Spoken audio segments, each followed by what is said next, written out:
우리 교재는 이제 8쪽이 되겠습니다. 7쪽입니다. 자, 역대상은 29장까지 되어져 있습니다. 29장. 그 중에 9장이 족보입니다.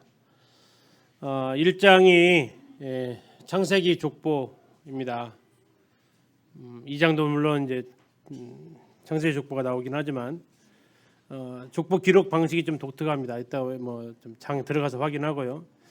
자, 근데 1장부터 지금 9장까지 족보를 한번 쫙 한번 보십시오. 무슨 특징이 하나 있을 겁니다. 자, 무슨 특징이 있냐면 시작하고 끝을 한번 보시면요.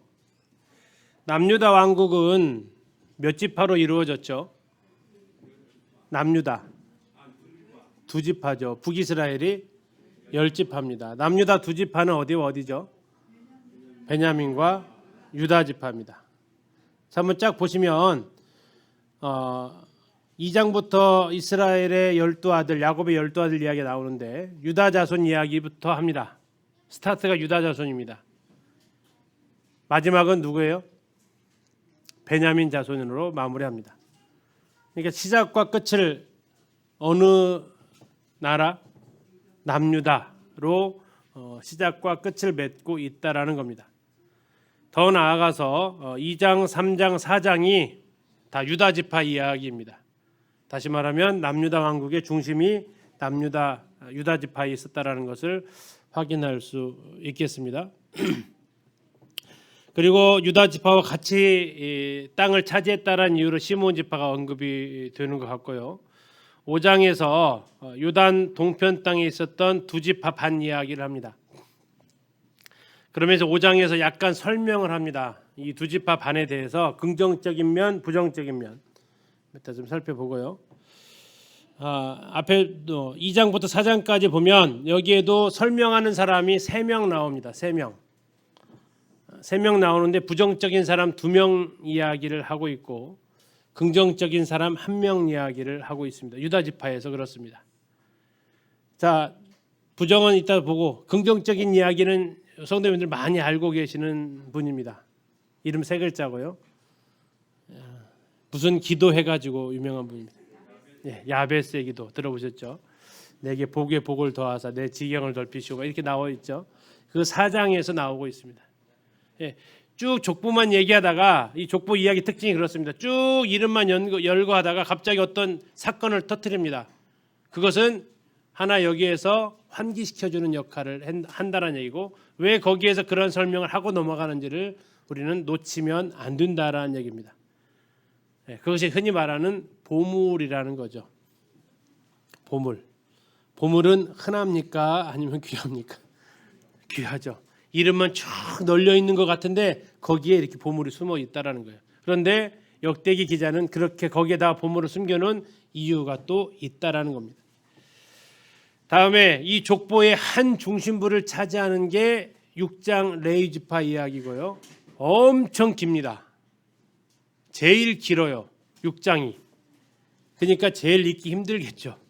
그런데 왜 레위 지파를 그러면 한 가운데다가 박아놨을까요? 족보의 중심이다라는 겁니다. 이 족보 이야기의 가장 중심인 사람이 레위 자손. 레위 자손의 제사장과 레위 지파가 있기 때문에 그렇습니다. 그리고 7장에서 아주 그냥 거의 스킵 수준입니다.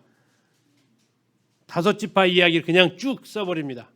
그리고 마지막 베냐민 자손, 유다 남유다를 구성했던 두 지파를 이렇게 두고요. 마지막 9장에서는 포로되어서 온 사람들의 명단이 나옵니다. 그런데 희한한 것은 포로되어서 온 사람들이 주로 누굴까요? 누구의 명단을 썼을까요? 주로 이 레위 자손의 명단을 기록했다라는 겁니다. 제사장, 레위인들, 찬양대들, 문지기들 다 성전과 연관되어져 있는 사람들 명단이 바로 9장에 나와 있습니다. 자, 족보 이야기가 끝나면 이제 다윗 이야기로 넘어가게 됩니다. 10장에서 사울 이야기 잠깐 나온다고 했습니다. 다윗과 비교하기 위해서 나옵니다. 사울이 죽었던 이야기에 초점을 맞추고 있습니다. 묻지 않았다라는 겁니다. 그러나 다윗은 물었다라는 얘기고요. 다윗이 왕이 되어져서 한 일, 그가 왕이 되어졌는데 11장, 12장에서는 왕이 혼자 되지 않았다라는 이야기를 합니다. 많은 사람들 이야기가 나오는데 역대기에서 또 하나 많이 나오는 단어가 뭐냐면 온 이스라엘이라는 단어가 많이 나옵니다. 온 이스라엘. 왜 그랬을까? 이건 정체성 이야기라고 그랬죠. 하나된 민족이라는 겁니다. 하나된 민족. 그래서 온 이스라엘, 모든 이스라엘 이런 단어가 자주 나오고 있습니다.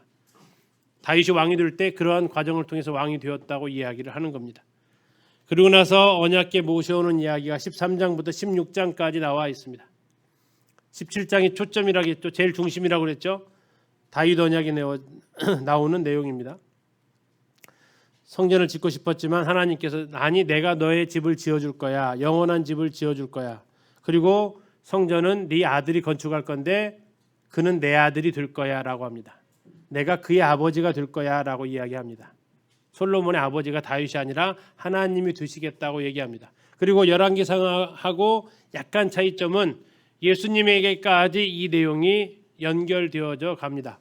성전과 관련되어져서 출애굽한 이후에 그들이 제일 먼저 했던 이유가 성막 짓는 거였습니다. 그렇죠? 성막 이야기가 출애굽기에서 쭉 나오잖아요. 하나님의 백성은 성전 짓는, 하나님의 초소 짓는 사람이었어요. 그리고 지금 그 성전이 무너지고 나서 다시 그들이 와서 포로 귀환해가지고 그들이 제일 먼저 했던 일이 뭐하는 일이었죠? 성전 재건하는 일이었어요. 제2 성전을 짓는 거였어요. 그리고 지금 이 역대기가 바로 그런 성전과 관련되어진 일들에 대해서 지금 쓰고 있다고요. 자, 우리가 요한복음 2장에 가면 예수님께서 헤롯 성전에 대해서 이 성전이 무너질 것을 예언하세요. 그러면서 사흘 만에 다시 일으키겠대요. 사람들이 막 비웃죠. 46년이나 됐는데 하면서 그때 예수님께서 말씀하신 성전은 뭐라고 그래요? 성전은 자기 육체라고 얘기해요. 그리고 계시록에 가서는 무슨 얘기하죠? 더 이상 거기에는 성전이 있어요? 없어요? 없어요. 왜 그렇대요? 주 예수님께서 친히 성전이 되신다고 얘기하고 있어요. 이게 지금 쭉 이어져 가고 있는 흐름이에요. 네, 하나님의 집 성전 이야기예요. 자, 그래서 이 다윗의 언약이 예수님까지 연결되어져 가고 있어요. 네 아들이라고 얘기하지 않고 네 아들들 중에 하나가 이렇게 될 것이다라고 얘기하고 있어요. 그리고 18, 19, 20장에 정복 승전 이야기가 나오는데 왜 승전했을까요? 자, 성전 지으려면 많은 물량이 필요합니다. 이 것들을 전부 다 전쟁을 통해서 얻게 되고요. 다음에 21장에서 자, 역대기의 특징이 잘못 온 거 안 썼다겠죠. 그런데 잘못 온 거 하나 쓰네요. 인구조사했던 거. 왜 썼을까요? 성전과 관련이 있으니까 썼어요. 자, 이 사건을 통해서 뭐가 결정이 되죠? 성전 터가 결정이 돼요. 전염병의 재앙이 머물렀던 곳이 어디죠? 타작마당이었잖아요. 그 타작마당을 다윗이 사서 거기에서 하나님 앞에 제사 드리고 그 자리가 무슨 자리가 돼요? 아라우나의 타작마당이 성전 자리가 된다고요. 그래서 쏘는 거예요. 이게 잘못한 거 쓰기 위한 목적이 아니고 성전터가 어떻게 결정이 되어졌는지를 알기 위해서 21장이 필요했다고요. 자, 22장은 성전 건축할 준비를 합니다. 누가요? 다윗이 합니다.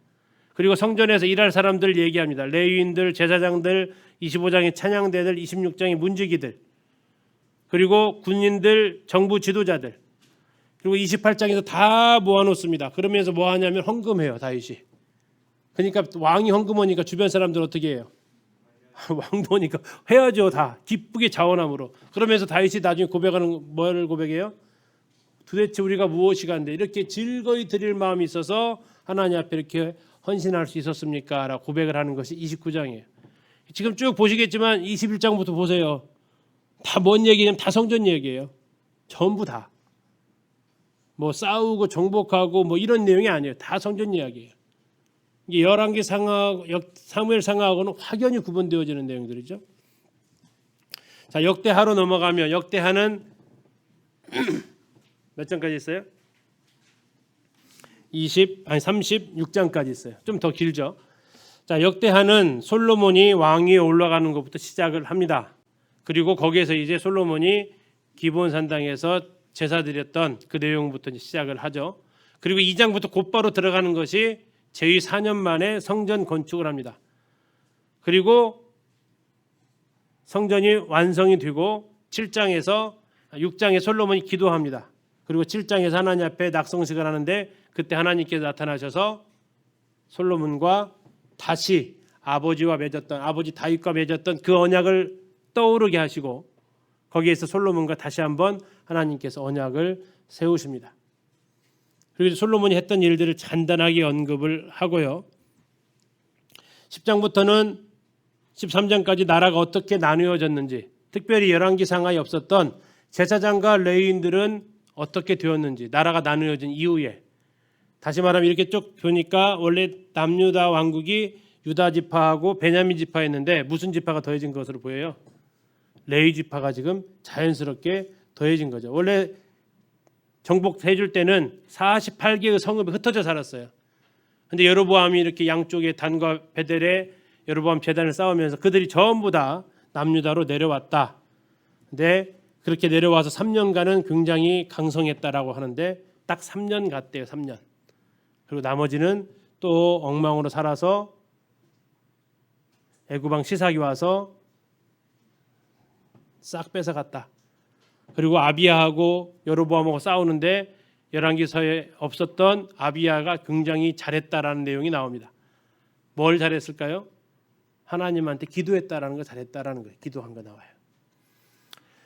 14장부터 이제 분열왕국 시대의 여러 왕들에 대해서 쭉 이야기를 나오는데 딱 보시면 알겠지만 이 왕들이요, 아사 왕이 3년 3장에 걸쳐서 나와요. 어떤 왕은 짧게 나오고 어떤 왕은 길게 나온다는 얘기예요. 모든 왕이 균등분할하지 않았다는 얘기죠. 여호사밧은 17장에서 20장까지예요. 아까 찬양대가 전투의 전면에 내섰던 전투가 바로 저 브라가 찬송골짜기예요. 그다음에 21장, 22장 간단하게 나오다가 요아스 나오고 여호야다 쭉 우리가 유다 열왕 목록가 외우시면 돼요. 그때쯤 가면 그 노래 다시 한번 해볼 겁니다. 그렇게 쭉 한 장씩 가요. 한 장씩. 그렇죠? 아마시아, 우시아가 얼마나 강성한 나라였어요. 그런데 그냥 한 장. 왜? 성전과 관련 별로 없어요. 한 장. 요담, 아하스, 아주 악한 왕. 그 다음에 히스기야 나오니까 4장. 많이 기다렸던 것 같죠. 막 쓰고 싶어서. 히스기야 나오니까 막 몰아서 씁니다. 성전 정화하고 유월절 지키고 종교개혁 전부 다 성전 중심의 사건들. 그리고 므낫세 하면 한 장, 요시야 또 나왔어요. 요시야 2장. 그리고 결국 그 다음에 여호아스, 여호야김, 시드기야 아주 그냥 간단하게 36장에서 몰아서 쫙 가버립니다. 그리고 결국 망했다. 우리가 이거 많이 보셨죠. 첫 번째 이제 단일 왕국 시대의 세 왕 사울과 다윗과 솔로몬 이야기가 역대상에서까지 이렇게 등장을 하고요.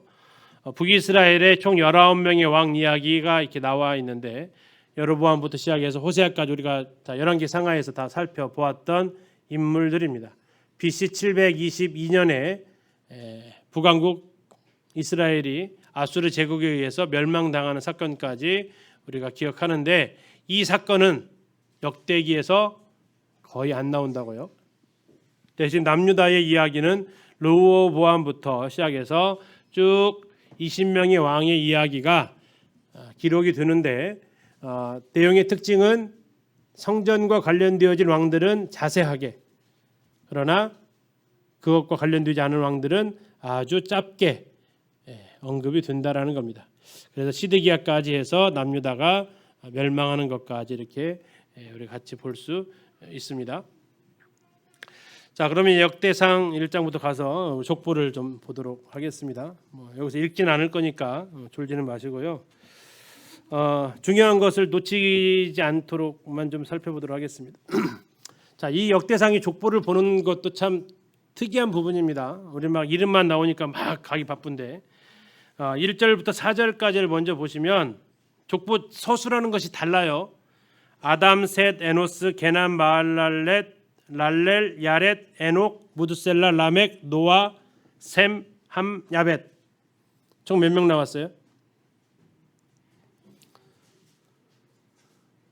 13명 나와 있죠. 그런데 셈, 함, 야벳은 5절부터 다시 언급되기 때문에 노아까지만 보시면 돼요. 그래서 딱 10명의 계보가 나왔다고요.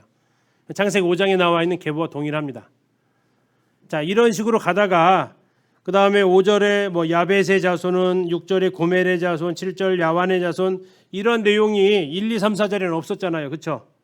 서술 방식이 바뀌었죠. 그러다가 다시 24절로 가보세요. 24절로. 거기 보시면 셈, 아르박삿, 셀라, 에벨, 벨렉, 루, 스룩, 나울, 데라, 아브람. 뭐랑 비슷한 전개 방식이에요? 1절과 4절과 동일하게 족보를 쓰고 있죠. 이런 거 찾는 재미가 있다는 거죠. 이거 좀 특이하게 썼다라는 거죠. 이름만 쭉 열고 오고 또 쭉 뭐 자손은 누굴 낳고 하다가 갑자기 이제 셈부터는 이름만 쭉 얘기해요. 그러면 다시 말하면 앞에 10명을 나와요. 아담부터 노아까지 10대. 다음에 셈부터 나옵니다. 셈. 자, 4절에서 노아에서 끝난다고 그랬잖아요. 노아까지 10명이에요.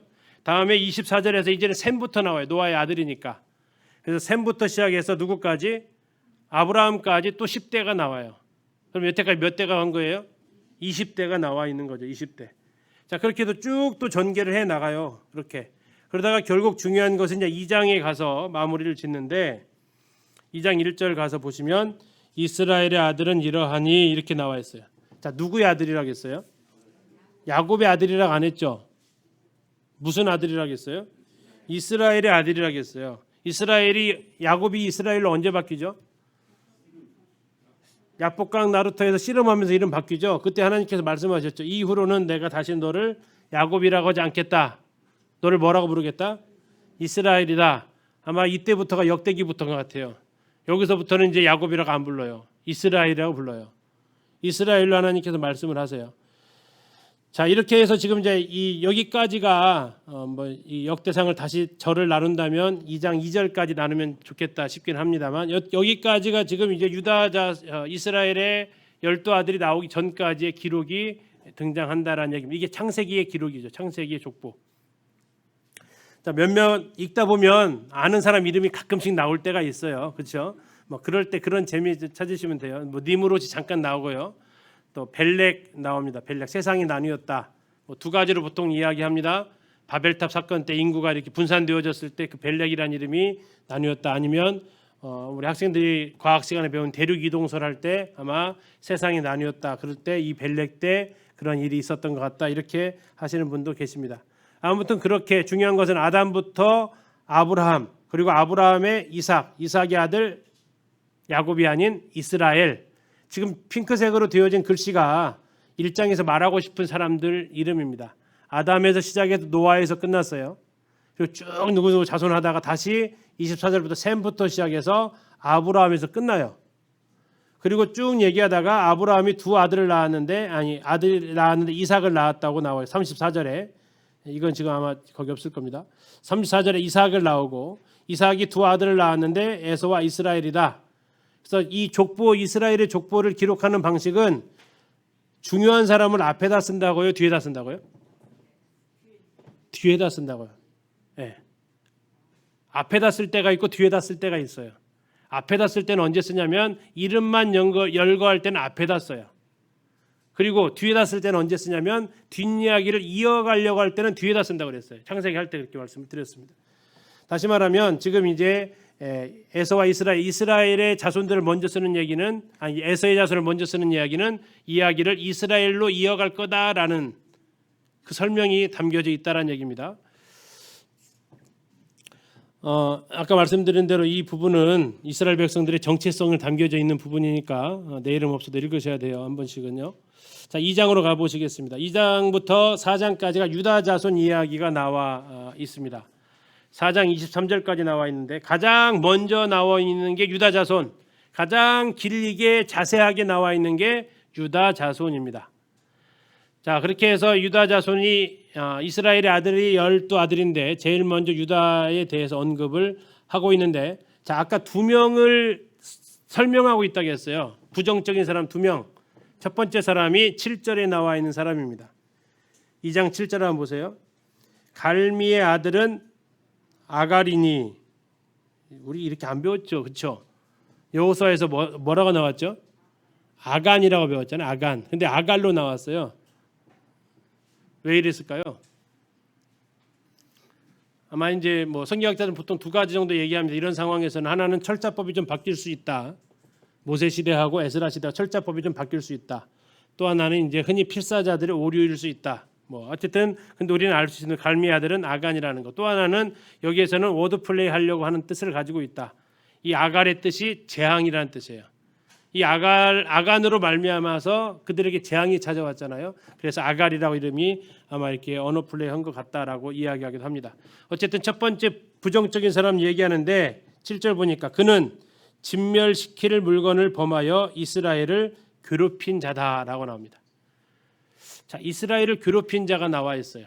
한 사람으로 인해서 이스라엘이 괴롭힘을 당할 수 있다라는 겁니다. 이건 이제 흔히 말하는 복선 같은 역할을 해주는 거죠. 이스라엘 역사에 이렇게 한두 사람으로 인해서 이런 일들이 있을 것을 생각해 볼 수 있는 부분입니다. 그리고 쭉 2장에서 이름이 쭉 나갑니다. 근데 이때 주의하실 거 18절 보시면 자, 헤스론의 아들 갈렙이 나와 있어요. 갈렙 들어보셨죠? 자, 이때 조심해야 할 거 뭘 조심해야 될까요? 동명이인. 자, 이 사람이 누구라고 하면 안 돼요? 여호수아랑 같이 정탐했던 그 갈렙이 아니라는 겁니다. 아니에요. 이름 같다고 막 붙이시면 안 돼요. 요즘 언론에 송영길 유명하잖아요, 그렇죠? 근데 그거 저 아니잖아요, 그렇죠? 그것처럼 이름 갖다 갈렙이라고 다 갖다 붙이시면 안 된다. 왜? 아빠를 모셔야 된다래. 자, 그 여호수아랑 같이 정탐했던 그 갈렙의 아빠 이름은 여분네예요, 여분네 아들 갈렙이고 여기 그 아버지는 누구예요? 헤스론이에요. 그러니까 아버지가 다르니까 동일 인물이 아니다. 이런 건 좀 주의를 하시면 되겠습니다. 특별히 이제 이 다윗의 자손에 대해서 이야기를 하는 게 이제 이 2장의 중요한 목적이 되겠습니다. 자, 다시 말씀드리지만 지금 나와 있던 이 갈렙은 동명이인이라는 것을 기억을 해주시고요. 이제 3장으로 가보겠습니다. 자, 3장은 이제 다윗이 이렇게 시작을 합니다. 다윗이 헤브론에서 낳은 아들들 하면서 이렇게 나오는데 헤브론에서 낳은 아들들, 다음에 예루살렘에서 낳은 아들들. 자, 다윗의 아들 2명이 나오는데 나단과 솔로몬이 나옵니다. 자, 나단과 솔로몬은 다 누구의 소생으로 나옵니까? 5절 보세요. 3장 5절입니다. 예루살렘에서 그가 낳은 아들들은 이러하니 시므아와 소밥과 나단과 솔로몬 네 사람은 다 암미엘의 딸 누구요?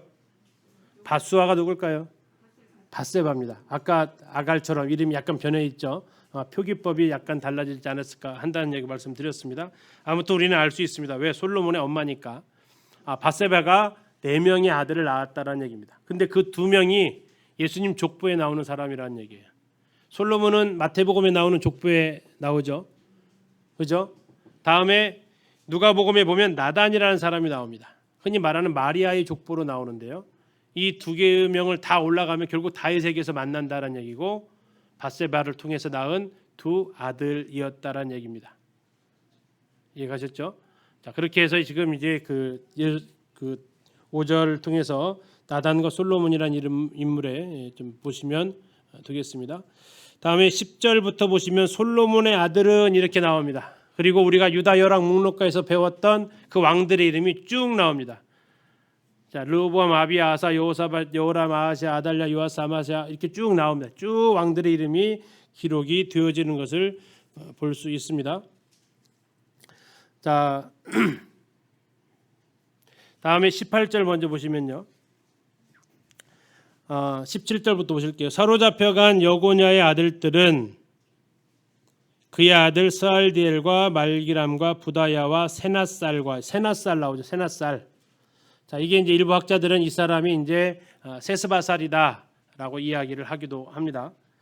뭐 나중에 스룹바벨하고 이 에스라서 가서 이 부분은 좀 더 말씀을 드리도록 하겠습니다. 여기서 이 정도 한번 참고해 주시고요. 19절에 보시면 부다야의 아들들은 스룹바벨과 이렇게 나와 있습니다. 예, 이런 부분들은 에스라 가서 좀 더 보도록 하겠습니다. 자, 역대상 4장으로 가면 이번에 유다 자손이 마무리가 되어지고 24절부터는 시므온 자손이 등장을 합니다. 자, 여기서 이제 긍정적인 아까 부정적인 사람 둘 나왔어요. 한 사람은 누구였어요? 아갈. 또 한 사람은요? 그냥 넘어왔나요? 아까 2장 7절에 아갈 나왔었고 그 다음에 또 한 사람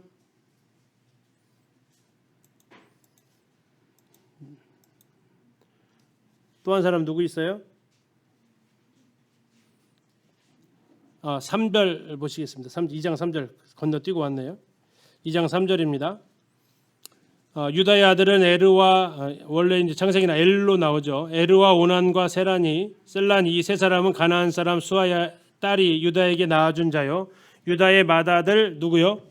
에르는 여호와 보시기에 악하였으므로 여호와께서 죽이셨고 나와 있어요. 그래서 부정적인 인물이 둘 소개하고 있는데 한 명이 바로 이 엘, 다음에 아갈 이 두 사람을 소개를 하고 있는데 한 사람은 악했기 때문에 죽임을 당했다. 또 한 사람은 한 사람 때문에 이스라엘이 전체가 괴롭힘을 당할 수 있다라는 부분. 그리고 이제 4장에서 그 유명한 누가 나온다고요? 4장에서 야베스가 나옵니다. 9절 보시겠습니다.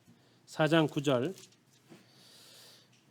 야베스는 그의 형제보다 귀중한 자라. 그의 어머니가 이름하여 이르되 야베스라 하였으니 이는 내가 수고로이 낳았다 함이었더라. 10절 같이 한번 읽어보실까요? 시작. 야베스가 이스라엘 하나님께 아뢰어 이르되 주께서 내게 복을 주시려거든 나의 지역을 넓히시고 주의 손으로 나를 도우사 나로 환난을 벗어나 내게 근심이 없게 하옵소서 하였더니 하나님이 그가 구하는 것을 허락하셨더라. 합니다. 예, 이제 역대기를 읽으면서 아주 그냥 그 신선한 부분이죠. 이름만 나오다가 이렇게 설명되어지니까 유다 지파에서 긍정적으로 서술되어진 한 사람입니다. 그에 대한 기록은 9절에서 그의 형제보다 귀중한 자다라고 나와 있습니다. 그런데 귀중한 자인데 수고로이 낳은 아들이다라고 나와 있습니다. 수고로이 낳았다. 이것은 이제 창세기 3장 16절에서 나와 있는 네가 수고하여 땅을 갈아야 된다라고 하셨던 그 단어입니다. 굉장히 힘들다라는 거죠. 아마 어머니가 난산을 했을 수 있습니다. 아마 거의 죽을 뻔하다가 낳은 실제로 라헬은 베냐민을 낳다가 죽기도 하죠. 자, 이런 식으로 아마 굉장히 어렵게 태어난 아들 같습니다. 그가 어머니가 얘기하죠. 9절 끝에 내가 수고로이 낳았다. 난산을 했든지 아주 어려운 시기에 낳든지 아마 그런 상황이 바로 이 야베스에게 해당이 되는 것 같습니다. 그렇지만 그가 왜 귀중한 자가 되었느냐? 수고로이 낳아서 귀중한 자가 되었을까요? 그를 귀중한 자로 만든 것은 흔히 말하는 10절 말씀이죠. 10절에 그가 어떻게 합니까? 이스라엘의 하나님께 아뢰었다고 나옵니다. 자, 역대기의 중요한 것 중에 하나가 찬양이 있었고 기도가 있다고 했습니다. 여기는 뭘 보여주고 싶어요? 기도했다라는 겁니다. 기도했다라는 거. 하나님한테 묻고 하나님 앞에 부르짖었다라는 겁니다. 나중에 아비야도 이렇게 나옵니다. 아비야도 부르짖습니다. 아사도 부르짖고 부르짖는 기도들이 참 많이 나와 있습니다. 하나님 앞에 부르짖는 그것을 하나님께서 귀하게 보신다라는 겁니다. 누구의 하나님께 부르짖었다고요? 근데요. 자, 여기서도 야곱의 하나님이라고 하지 않죠. 이스라엘의 하나님입니다. 자, 이스라엘의 하나님, 이스라엘이 야곱이 야복강에서 하나님의 사람 만났을 때 내가 어떻게 하면 놓아주지 않는다 그러죠? 언제까지? 내게 복을 주실 때까지 놓지 않는다 그러죠. 그게 이스라엘 하나님입니다. 이스라엘 하나님. 그가 지금 부르짖었던 하나님은 누구냐? 바로 이스라엘의 하나님. 이스라엘의 이름이 뜻이 뭡니까? 누구를요? 하나님과 겨루어 이긴 사람이 이스라엘입니다. 자, 그러한 간절함으로 지금 하나님 앞에 부르짖었다라는 얘기입니다. 자, 10절에 나와 있는 야베스가 이스라엘 하나님께 아뢰었다 나와 있죠. 아뢰었다라는 단어가 cry out입니다. 영어로. cry out 무슨 뜻입니까? 울부짖었다라는 얘기입니다. 하나님 앞에 그냥 단순한 기도가 아니고 울부짖는 기도를 그가 하나님 앞에 드렸는데 그게 누구라고요? 이스라엘의 하나님. 야복강에서 야곱이 정말 간절함으로 하나님 앞에 죽기 살기로 매달렸던 그 하나님. 자, 그 하나님한테 뭐라고 기도합니까? 주께서 내게 복을 주시려거든 얘기합니다. 주께서 내게 복을 주시려거든. 야곱이 한 말과 아주 비슷하죠. 이 복 주시기 전까지 놓지 않겠다라는 그러한 모습을 볼 수 있죠. 자, 네 가지를 여기서 구합니다. 네 가지. 첫 번째 뭐라고 합니까? 나의 지역을 넓혀 주소서라고 얘기합니다. 첫 번째 내게 복을 주시려거든 아니면 여기에다가 다시 말하면 이제 복에 복을 더하사 개역 한글에는 이렇게 되어져 있습니다. 복에 복을 더하사 그리고 야베스의 기도는 이 개역 한글을 바탕으로 가사를 또 지었죠. 자, 하나님 앞에 뭘 달라고 했다고요? 복의 복을 달라는 것이 뭡니까? 복의 복은 뭐예요? 복의 복. 참복, 진짜 복을 하나님 앞에 참 행복을 달라고 하나님 앞에 구했다라는 겁니다. 두 번째는 뭘 해달라고 합니까? 나의 지역을 넓혀주시고, 개역 한글에서는 나의 지경을 넓혀달라고 얘기합니다. 자기가 지금 하나님께서 주신 것으로 만족하는 게 아니라 하나님께로 더 나아가고 더 확장되어지길 하나님 앞에 구했다고 나옵니다. 세 번째는요, 주의 손으로 나를 도우사 나로 환난에서 벗어나게 해달라고 합니다. 자, 그가 아주 어려운 가운데 났다라고 이야기를 하고 있죠. 그런 가운데서 아마 가정 형편도 쉽지는 않았던 것 같습니다. 하나님께로부터 그의 도움을 구하고 있습니다. 마지막은 내게 근심이 없게 하옵소서. 하나님 앞에서 참 기쁨을 허락해 달라고 구하고 있습니다. 자, 이러한 기도를 그가 드렸기 때문에 마지막 보니까 하나님이 그가 구하는 것을 허락하셨다. 그 응답을 받았다라고 이야기하고 있습니다. 그러므로 말미암아 그는 형제들 중에 존귀한 자다, 귀중한 자다라는 칭찬을 받게 됩니다. 다시 말하면 하나님은 누구를 귀하게 보신다고요? 기도하는 사람을 귀하게 보신다라는 겁니다. 기도하는 사람에 대해서 그 모델로 제시된 인물이 바로 야베스가 나와 있습니다. 다음에 24절부터는 시므온 자손의 이름이 나와 있는데 아마 가장 중요한 이유를 들으라면 시므온 지파의 땅이 어디 속에 있었어요? 유다 지파 속에 있었기 때문에 그런 혜택을 받은 것 같습니다. 자, 5장으로 가서 보시면 두 지파 반 이야기가 나옵니다. 요단 동편의 두 지파죠. 자, 르우벤 지파, 갓 지파, 므낫세 반 지파입니다.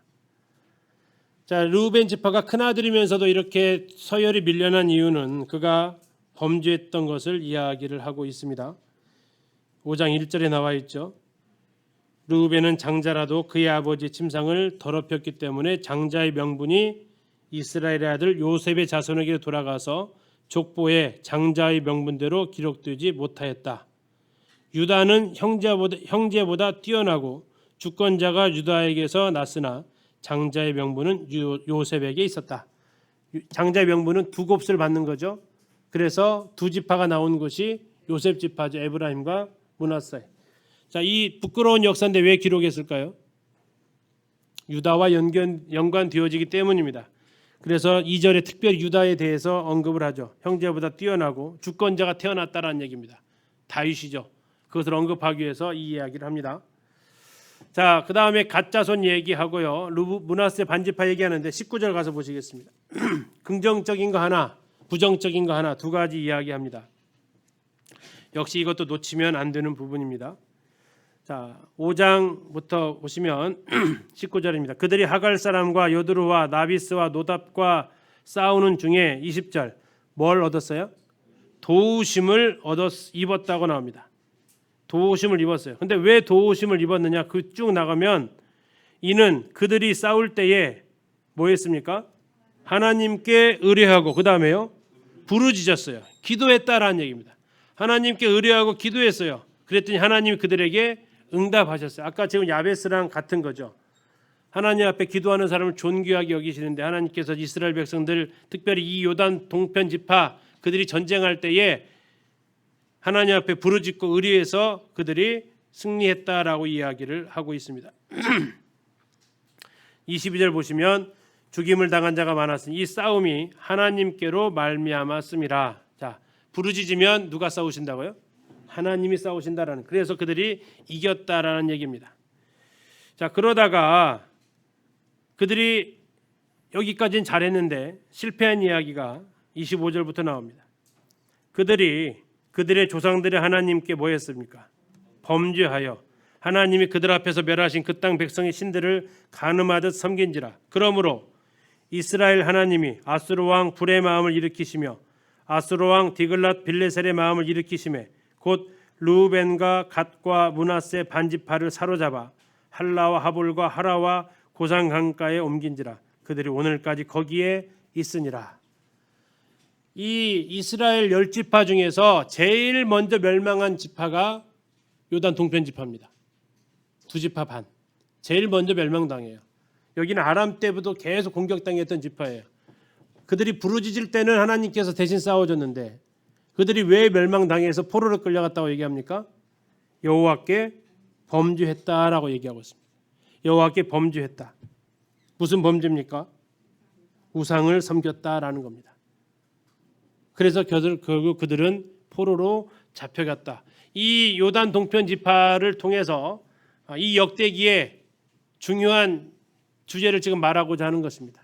하나님 앞에 기도하는 백성은 하나님께서 받으시지만 우상을 섬기는 일들은 하나님의 심판을 받게 된다라는 겁니다.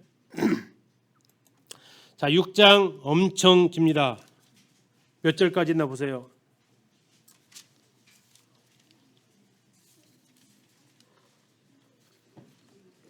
아직 다 안 나오셨어요? 81절까지 있죠. 시편 119편이 176절까지 있는데 그것은 쓰는데 그래도 쓸만해요. 말씀이니까. 근데 여기 레위기 6장은요. 맨 이름 써야 돼요.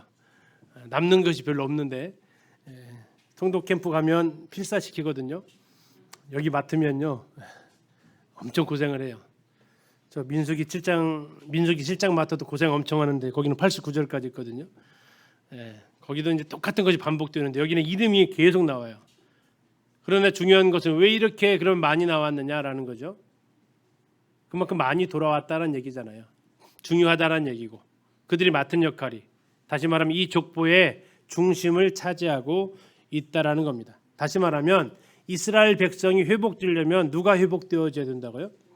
레위 지파가 회복되어져야 된다라는 얘기입니다. 우리 사사기에서 보셨어요.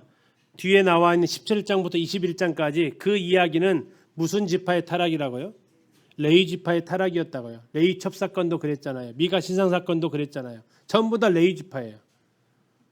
다시 말하면 이 6장을 통해서 이스라엘의 회복은 중심을 잡고 있는 이 레위 지파가 회복이 되어져야만 그 중심을 잡아줘야만 이게 가능하다라는 것을 이 족보를 배열하면서 말해주고 있는 겁니다. 특별히 레위 지파에서 이제 게르손, 고핫인데 그핫으로 나와 있습니다. 무라리 이 세 지파 굉장히 중요한 성막 옮기는 일에 했던 그 지파들 이름이 나와 있고요. 다음에 31절부터 중요한 인물 3명이 나오는데요. 자, 이분들은 이제 동그라미를 쳐 놓으시면 좋습니다. 헤만, 아삽, 에단이 나와 있습니다. 헤만은 그핫 조손이고 아까 앞에서 보셨죠. 레위 지파에 게르손 지파, 고핫 지파, 무라세 이 자손들이 있는데 거기에서 한 사람씩 나온 거예요. 고핫 자손에서 헤만이 나옵니다. 헤만 찾으셨나요? 39절에 있습니다. 39절. 예. 33절에도 있죠. 예. 39절에도 있습니다. 39절에 이제 아삽의 이름도 같이 이렇게 나오고요. 다음에 에단이라는 사람도 나와 있습니다. 나중에 우리가 전에 시편을 공부할 때 헤만의 시가 88편에 있었고요. 아삽의 시가 제일 많았습니다. 50편, 73에서 83편. 다음에 에단의 시가 시편 89편에 있었습니다. 이 사람들은 전부 다 하나님 앞에 찬양하는 사람들입니다. 나중에 이 사람들의 이름이 저 언약궤 옮기는 장면에서 또 한 번 등장을 해요. 자, 이 사람들이 뭐 하는 사람이라고요? 찬송하는 사람이었다고요. 레위 지파 중에서 특별히 이 사람들을 언급한 이유는 성전에서 예배 드릴 때, 제사 드릴 때 이 찬양이 굉장히 중요한 역할을 차지했다라는 것을 볼 수 있습니다. 찬양은 준비하기 위해서 부르는 게 아니에요. 찬양 자체가 예배라는 겁니다. 찬양이 신앙이 뭐라고요? 온도계다라고 생각하시면 됩니다. 찬양이 신앙이 온도계다. 뭐 그건 아마 느끼실 거예요. 내가 신앙적으로 성령 충만하면 찬양이 저절로 커지고요. 막 흥얼거리고 다녀요. 영적 충만하면. 근데 상태가 안 좋으면요. 안 부르거나 세상 노래가 나오거나 소리가 작아지거나 혼자 눈 감고 묵상하는 것처럼 보여요. 그렇죠? 찬양을 하는데 혼자 눈 감고 묵상하는 것처럼 예배 시간에 혼자 입 다물고 있는 것. 지금 상태가 별로 안 좋다라는. 물론 이제 묵상할 수도 있겠지만 자주 그런다 그러면 생각해 봐야겠죠. 정말 우리는 최선을 다해서 하나님을 목소리 높여 찬양을 해야 됩니다. 다음에 49절부터 53절까지는 아론 자손들에 대한 임무가 나와 있고요. 제사 드리는 것, 또 지성소에 해야 될 그 일들에 대해서 쭉 언급을 하고 있습니다. 다음에 이 레위 사람들이 살았던 장소에 대해서 총 48개의 성읍에 대해서 얘기하는데 이게 이 사람들이 나중에 다 내려왔죠. 여로보암 때. 자, 7장에서는 이사갈 자손부터 시작해서 베냐민, 납달리, 므낫세, 에브라임, 아셀 지파 나옵니다. 베냐민 지파가 잠깐 나옵니다. 나중에 이 지파는 8장에서 또 한 번 나오고요. 특별히 베냐민 지파는 다둥이 집들이 나오고 있습니다. 다둥이 집, 뭐 아들 9명, 7명 이렇게 나오는데 그런 뭐 내용도 이름 쭉 나와 있고 에브라임 지파 중에서 여호수아 이름이 등장하고 있습니다. 근데 이 사람이 진짜 그 사람인지를 보기 위해서는 아빠를 보라겠습니다. 눈의 아들 여호수아니까 그 사람이 그 사람 맞죠? 이렇게 하시면 됩니다. 자, 이렇게 이제 아셀 지파가 등장을 하고 있고 15절을 잠깐 한번 보시면요. 7장 15절입니다. 마길은 훗빔과 숫빔의 누이 마아가라는 이에게 장가들었더라. 므낫세의 둘째 아들의 이름은 슬로보앗이니 슬로보앗은 어떻게 돼 있어요? 딸들만 낳았다. 몇 명 낳았죠? 4명. 근데 왜 이 사람이 유명하죠? 딸인데도 기업을 얻었다라는 얘기예요. 뭐 배려해가지고 자 이제 이 부분들이 이제 우리가 기억할 만한 부분이 되겠습니다.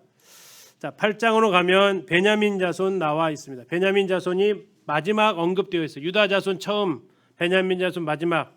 유다 왕국을 구성했던 대표적인 두 민족이기 때문에 처음과 끝에 배정을 해뒀다라는 것을 기억하시고 특별히 베냐민 자손을 언급한 이유 중에 하나는 사울이 초대왕 사울이 거기에 해당이 됩니다. 그러면 이 사울이 그 사울이 맞느냐? 역시 아버지를 봐야 된다 그랬죠. 아버지가 누구로 나옵니까? 기스로 나옵니다. 자, 기스 33절에 나와 있죠. 넬은 기스를 낳고 기스는 사울을 낳고 사울은 요나단과 틀림없는 그 사울 왕 맞습니다. 이렇게 하셔야지 무조건 이름만 보고 이렇게 판단하시면 안 된다고요. 자, 그리고 앞에 말씀드렸던 단과 스불론의 계보는 나오지 않습니다. 무슨 이유인지는 설명하지 않고 있기 때문에 그냥 설명하지 않으면 넘어가면 됩니다. 설명한 것도 다 알기 쉽지 않은데 아는 것 설명 안 한 거 설명하려고 하면 엉뚱한 해석을 할 수 있으니까요.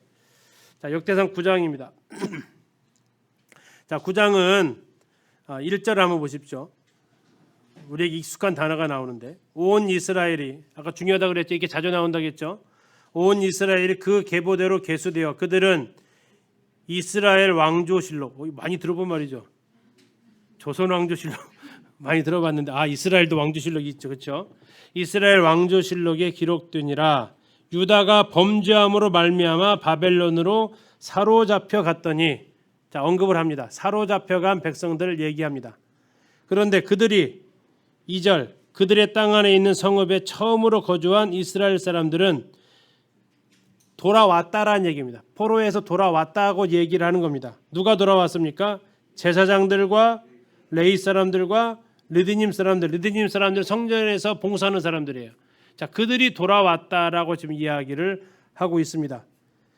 그리고 이제 거기에 거한 사람들 3절부터 유다 자손 쭉 나오고 있고요.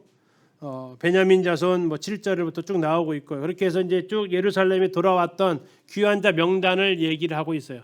자세하게 얘기하고 있지는 않고 총 9절에 또 그의 형제들이라 그들의 계보대로 계수하면 몇 명이라고요? 956명이다. 다 우두머리들이다라고 기록되어져 있습니다. 그리고 이제 예루살렘에 정착한 사람들을 얘기하고 있는데 10절 보세요. 누구 중에서? 제사장 중에서 예루살렘에 정착한 사람들. 14절 이번에는요. 레위 사람 중에서 정착한 사람들. 다음에 17절은요. 문지기로서 정착한 사람들. 자, 27절 한번 보시겠습니다. 9장 27절 우리에게 사명을 불러일으키는 말씀입니다. 같이 한번 읽으시겠습니다. 시작. 그들은 하나님의 성전을 맡은 직분이 있으므로 성전 주위에서 밤을 지내며 아침마다 문을 여는 책임이 그들에게 있었더라. 이 사람들의 직업이 뭡니까? 문직입니다. 좋은 직업입니까? 문직이 좋아요? 제일 먼저 문 열고 제일 마지막 문 닫는 사람이 문직이죠. 제일 부지런해야 되는 사람이죠. 우리 예배당도 문 열고 문 닫는 분 계시죠? 누군지 아세요? 근데 중요한 것은 이 사람들이 이 문지기 역할을 하려고 어떻게 했다고요? 어떻게 했다고요? 성전 주위에서 밤을 지내면서 아침마다 거기서 문 열었대요. 왜 그랬을까요? 이 사람이 문 안 열으면 어떻게 돼요? 예, 아무도 출입이 안 돼요. 그 막중한 사명을 가지고 있다 보니까 뭐도 바꿔놨어요. 지금 그들의 생활 방식을 바꿔놨다고요. 이게 사명을 가진 사람의 삶의 태도라는 거죠. 문지기가 늦게 오거나 또는 아우 차가 막혔어요 이렇게 해가지고 핑계 대면 돼야 한대요. 안 되는 거죠. 그래서 그들은 그러한 여러 제약이 받지 않는 곳에서 아주 가까이에서 살았다라고 얘기하고 있습니다. 성전 문지기 그렇게 좋은 직업은 아니잖아요. 막 알아주는 것도 아니고요. 우리도 누가 열고 누가 닫는지도 모르잖아요. 예, 그러나 그들은 자기에게 맡겨진 이걸 감당하려고 이와 같은 삶을 살았다라고 이야기하고 있습니다. 다음에 나머지 사람들 쭉 나오다가 특별히 중요한 이제 사울이 마지막 족보 부분에서 등장을 하고 있습니다. 39절에 한 번 더 나오죠. 아까 사울 나왔었잖아요. 39절에 네렌 기스를 낳고 기스는 사울을 낳고 사울은 요나단에 나오는데 자 이렇게 사울을 등장한 이유는 10장에서 사울을 등장시키기 위함입니다. 자 그래서 이제 우리가 족보를 다 일단은 보셨습니다. 자 족보 보시면서 놓치지 말아야 될 거 하나님께서 평가하시는 사람들이 있습니다. 이스라엘에 피해를 줬던 사람들, 하나님께서 기쁘시게 받으셨던 사람들, 또 그들이 두 지파 반역 같은 경우 성공했던 이유, 실패했던 이유 이런 것들, 또 특별히 성전 중심으로 모여 살았던 제사장과 레위인들, 문지기들, 특별히 제사장과 레위인들은 그래도 성전에서 표현이 어쩔지 모르겠지만 폼나지 않습니까? 이 문지기들은 주로 느디님 사람들이 많이 맡고 이렇게 레위인들이 좀 맡고 하는데 그들은 그 일을 감당하기 위해서 그와 같은 열정을 보여주고 있었다. 그리고 하나님은 그거 놓치지 않고 기록을 하고 계신다. 그래서 이 역대기 자체가 성전 중심의 그 삶을 얘기하고 있기 때문에 하나님께서 성전과 관련되어서 하신 것들은 다 지켜보고 계신다. 왜? 하나님의 눈이 그곳에 있다고 하셨기 때문에. 나중에 보시겠지만 하나님의 마음이 그곳에 있다고 하셨기 때문에 그렇습니다. 자, 우리도 그 하나님의 눈에 띄는 하나님의 눈에 발견되는 삶이 되어지기를 기도합니다. 형님 기도해 주시고 마치도록 하겠습니다.